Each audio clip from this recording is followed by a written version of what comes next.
Who here has ever found a USB key sitting on the floor or on the ground outside? How many people have found one before? Almost everyone? Okay. That's amazing. So when you found this, and maybe it says like resume or it's like report or something like this, you think, what could be on this USB key? Maybe I can just plug it into my laptop and have a look at what files are on there. Maybe there's some documents that I can read about someone left by chance. So I'm curious, is anyone brave enough to say that they actually plugged in the USB key to their computer? Yes. So half the people? Of course. Almost all the people? Okay. Well, today, if anything can come out of this speech today, I'd like you to learn never to plug in a USB key that you find on the street. And if you ever find one in the future, don't do this. And I'll explain why. Because it may seem harmless, like, oh, the worst that could happen is I'll just look at someone's embarrassing photos and that will be it. But there can be many more things that can happen.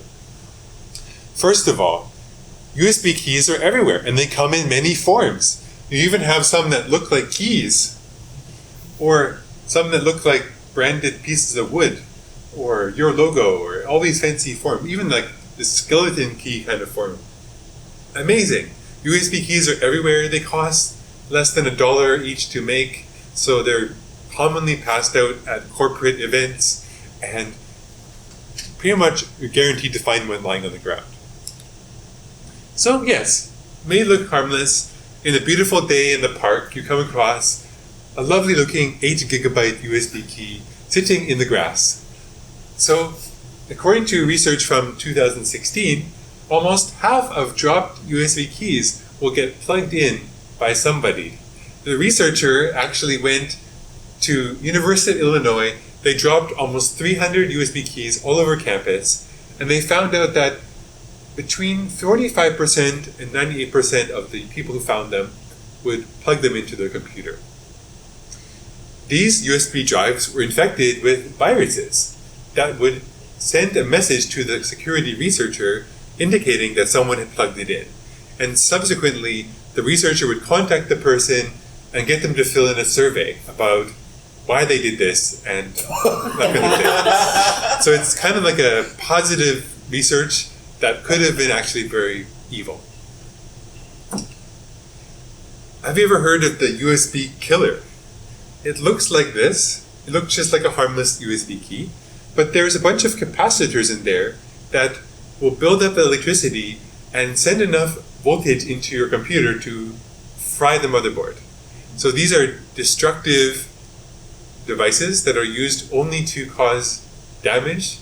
And if, let's say, you really hate somebody and you feel like you're being a criminal, if you have one of these, just drop it near their computer and pretty soon their computer will be toast. So this is very dangerous.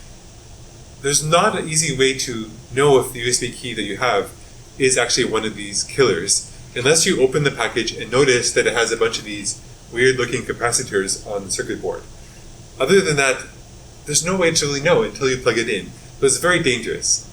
So this can be one example of why you don't want to just plug in the USB key to your computer, unless it's a computer that you want to sacrifice for that reason.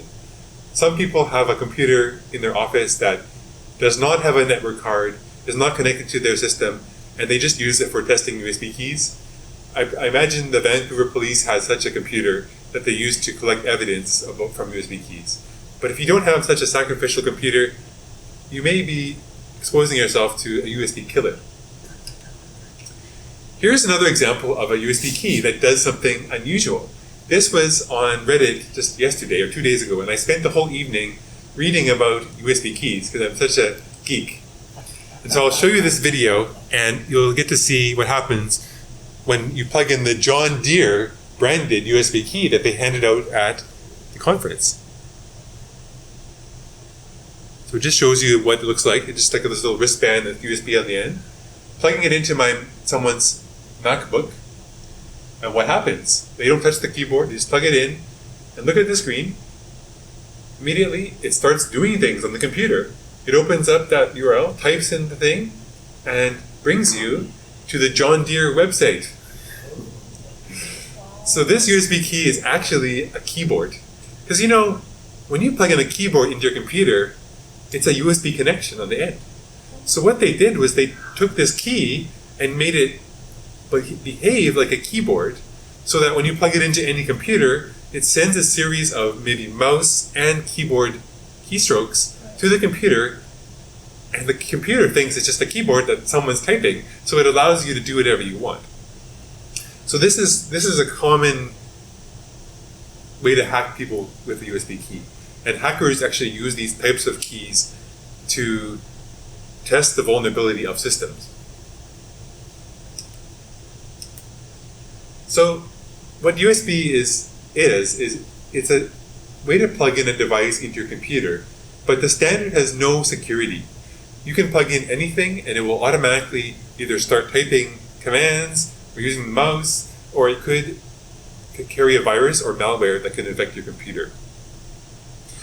The really worrying type of malware is called ransomware, where it will actually encrypt your computer and with some really deep encryption key, and then ask you to pay them a couple of Bitcoin to unencrypt the computer.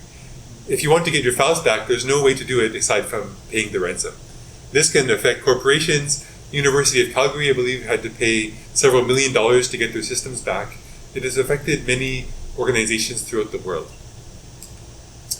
Another example, which is a bit older example from 2012, was the US intelligence sources infected the Iranian nuclear system with a virus that caused the nuclear progress of the scientific progress in Iran to be delayed because it gave all the instruments incorrect readings. And this was reportedly done by leaving a USB key somewhere near the nuclear plant, and someone plugged it in and messed up the system, and that wasn't discovered until several years later. In Australia in 2016, criminals were leaving USB keys in nice plastic bags, so it must be safe within a plastic bag, right? And these had ransomware that infected hundreds of people, causing lots of people to be very upset. If you want to be more protected against USB, USB condom is available, $6.99, or a nice one called SigStop. This one will hopefully protect you from a USB, but I wouldn't trust it. So next time you see this, recycle USB without plugging it in. Bring it to Free Geek in Vancouver, which does safe recycling of computer electronics. They're on Pandora Street. Thanks very much.